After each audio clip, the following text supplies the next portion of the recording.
I mean, you clearly need help from government in many of these areas. The thing that struck me through my decade of following the industry was that it was fantastically good at shooting itself in the foot. And the thing that above all it was totally incapable of controlling was capacity.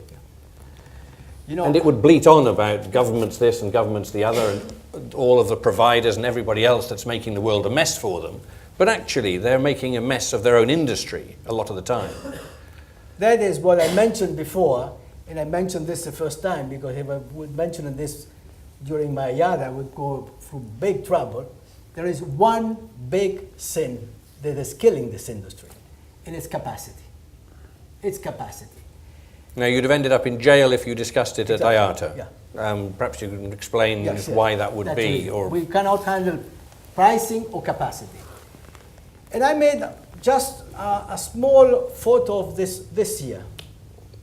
I said this year we have $600 billion, 10 billion of profit, and we will make 1.6. Now, what is the situation of the industry as a whole? We have $650 billion of investment in this industry. In order to reward the capital, we would need to make $50 billion a year. Now, this year, 2013, if we could have cut capacity by 6%, we would achieve an 8% return, keeping the yields in the actual situation.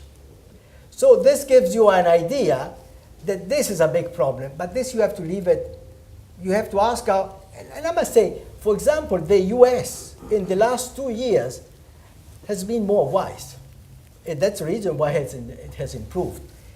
It's something that is difficult to achieve because we have different kinds of airlines. In my times, many of the airlines were subsidized, directly or indirectly. Now we have certain airlines that are in a certain way directly linked with the government, let's say the Middle East, and most of the others are in the market.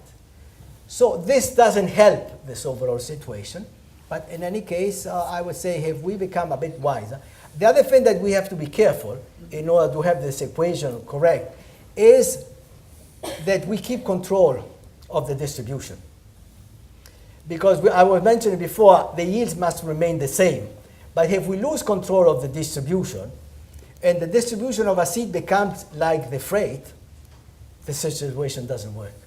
But that's, on the other side, I think so that it's time for airlines to realize to be a bit wiser in handling capacity. Okay.